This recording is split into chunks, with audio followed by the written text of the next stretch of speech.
Welcome, fellow YouTubers. This is Phantom100. Hello, sports fans. Hello, fellow gamers. I welcome you all to my new show. This is the Casual Review Show. On this show, I'm going to be talking to you about every sort of game that a lot of us people enjoy. Just about everybody loves video games. Some people might be more than me, or less than me. Now, this show is called the Casual Review Show for one definitive reason.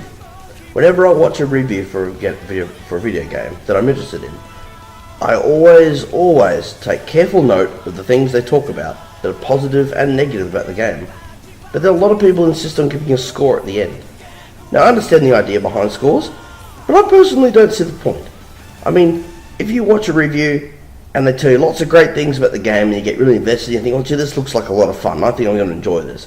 And they say, oh, and because of the things we didn't like about it, we're going to give it a 4 out of 10. And you go, oh, well that's not a very nice score. I'm a little bit put off now. But up until that point, you might have been almost sold on the game. So this show is about taking reviews in a more casual approach. I'm going to just talk about it. I'm going to run you through the things that I personally like about the game and dislike about the game.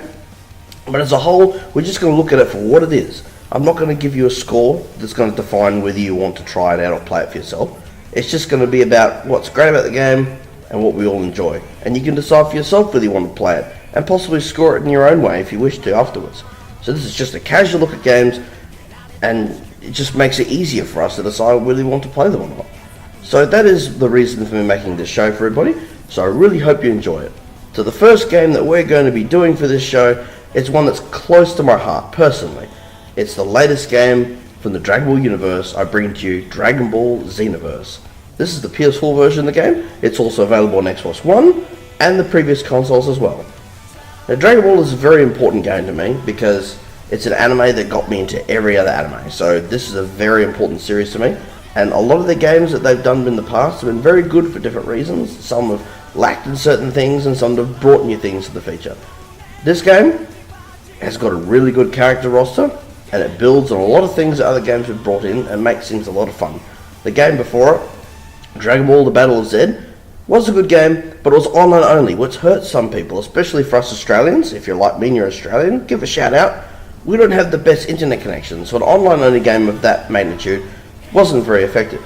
This game is like what that game should have been, with its enhanced character creation and the ability to play offline as well as online, and the online sectors are a lot better as well. So we're going to jump straight into here. So every time you load the game, it will attempt to connect. I'm not currently online again, so we won't worry about that. So at the start of the game, when you create a character, you've only got access to one. But once you finish the story mode of the game, you'll then have access to the rest of these characters that are currently unlocked. So you can have a pretty decent amount of characters created. So when you create a character, you have great options. You can be a Majin Buu type character, male or female. You can be a member of Frieza's race, the name of it is still unknown. You can be a human. You can be a Saiyan, which is what I made, and you can also be a Namekian as well, which is really cool. So you've got a good range of characters, and the customization is great. The way characters look, their skin color, their hairstyles and color, their clothing, and you can alter their clothing and buy new clothing for them, or you can earn it through story and playing other battles.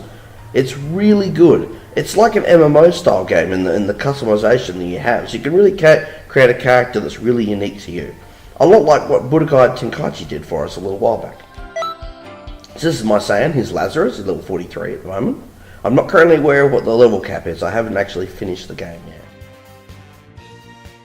So, when you start the game, instead of having a traditional menu, you have this area. So, the story of this game, I'm not going to spoil too much for everybody, but the story of this game follows mysterious happenings that is changing the events of the Dragon Ball anime. So if you're familiar with the anime already, then you'll understand all the historic events. And somebody's going around and messing with that and making all the bad characters more powerful and altering the timeline. And that's where Trunks comes along. He makes a wish to have somebody come and help him, and that is where your character comes from. He is created through a wish through Shenron. So you end up here, this is your local hub. So this is the world where all the people who work with Trunks, who travel through time and fix things, they all come here. So instead of having a game menu, this works as like your menu. So you'll find other characters that you recognize, like Vegeta here. And then there also, this is, when you're online, you will see other characters like this. That'll be other actual people. So it's like an MMO in a sense, because you have access to all these other people that you can talk to, and then you can go into battles with them and all kinds of things. So you've got your online battles section here, and then you have your offline battle section. So when you want to play battles online or offline, and all that sort of thing, you access them all here. It's not accessed from a menu. And then there are other spots, so you can also bring up a map. So you have the time machine station, where I am, which is where you do your battles. Industrial sector is where you can buy like your items and your gear to power up or change your character's appearance or buy new super moves and everything like that. And the plaza of time is where you go to do the story. So it's a very different design, but it's great. It's just something that bit different that makes us more excited. And I really enjoyed the game so far. So I'm going to run you through a quick offline battle. So in offline battles, you can have 3 versus 3, 2 versus 2, and 1 versus 1, which is really cool. So you've got a lot of options there. It makes things a lot more interesting if you've got 3 characters. And you can swap between those characters. The character roster, I've got to go into this, the character roster size is pretty decent. There's still a couple I haven't unlocked yet, because like I said, I haven't finished the story mode, and there are characters available through DLC. Currently, the characters that you can buy through the Season Pass include the GT versions of Trunks, Kid Goku, and Pan as well. So you've got some characters from GT that you can add onto the game. Hopefully they'll add more. It's a pretty decent sized roster. There are a lot of characters that haven't come back, but at the same time there's a few firsts. Like, I mean, characters like a Pool and Raspberry, I'm not even sure why they're even here, but I mean, for the first time in quite a long time, you can play as all of the Ginyu Force, even Guldo, which is pretty cool. So you've got a pretty good character roster, but unlike previous games, you don't have access to the previous versions of Cell. You've got a couple of versions of Boo, but not all of them. There's no Android 16 or 19 or 20. So there are a few characters missing, but there's more than enough to make up for it. You also get characters from the Battle of Gods, and you do eventually actually unlock God mode Goku, which is very cool. So I'm going to just put you straight into the one thing I will say with the versus mode that I didn't like is there is no difficulty setting. So you can't choose a difficulty for your fights. So it's really hard to tell how hard your opponent is, which is kind of confusing. So I'm just going to go for the very first Goku available, just to keep things simple. So we're just going to make it interesting. So we're just going to have Goku and who should we have? We'll just have Vegeta. I just make it really classic. Just classic Goku, classic Vegeta, the very first ones. We should make them fight. We'll make them fight in the mountains. Very classic. So let's do this quick fight for you. The fighting system is really good. You have a light attack, a heavy attack, your energy blast, and also the ability to use stamina to dodge attacks. The characters have interactions and talk when they fight, which is really cool.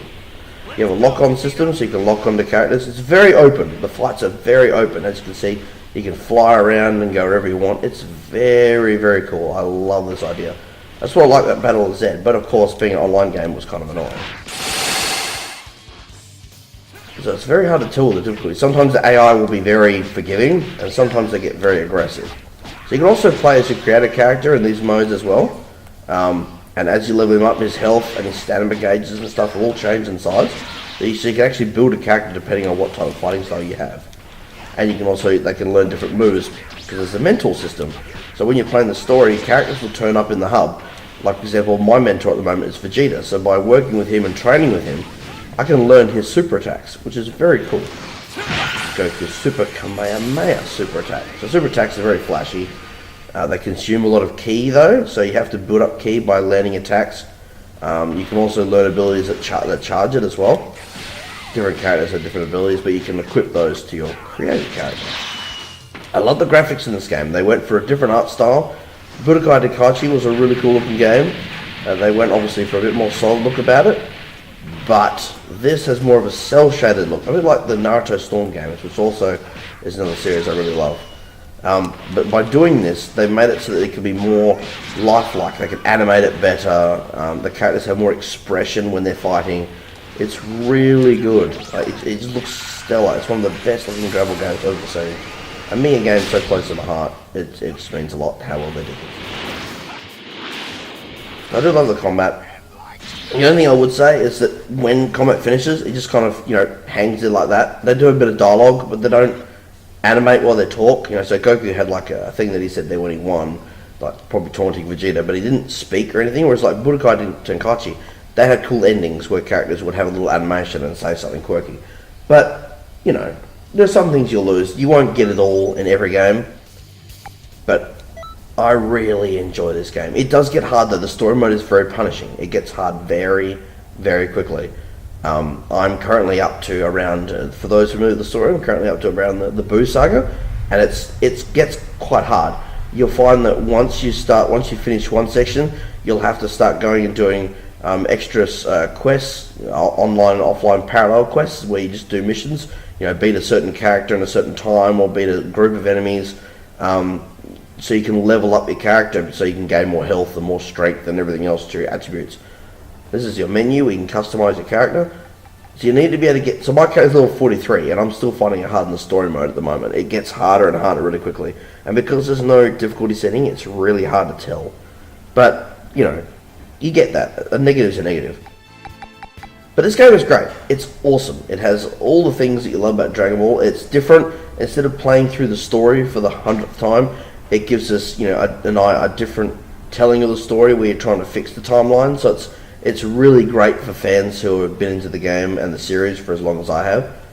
It is a great game. I definitely recommend it to any fan of the series. Like I said before, I'm not going to give this a definitive score, because that's not what I do. But I love this game to bits. It's lots of fun. I highly recommend it to all fans of Dragon Ball. It's really, really, really good. But that's, you know, there are lots of things that I can say negative about it. The lack of difficulty settings is a little annoying. The character roster could have been bigger. There could have been some more animations for it.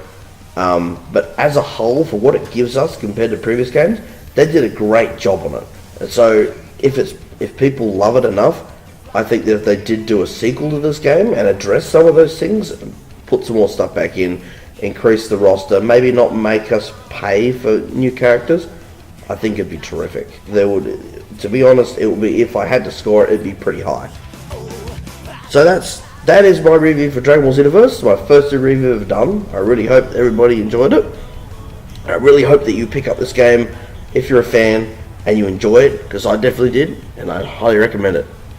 So until my next video, take it easy, sports fans. Peace out, and thanks for listening to me.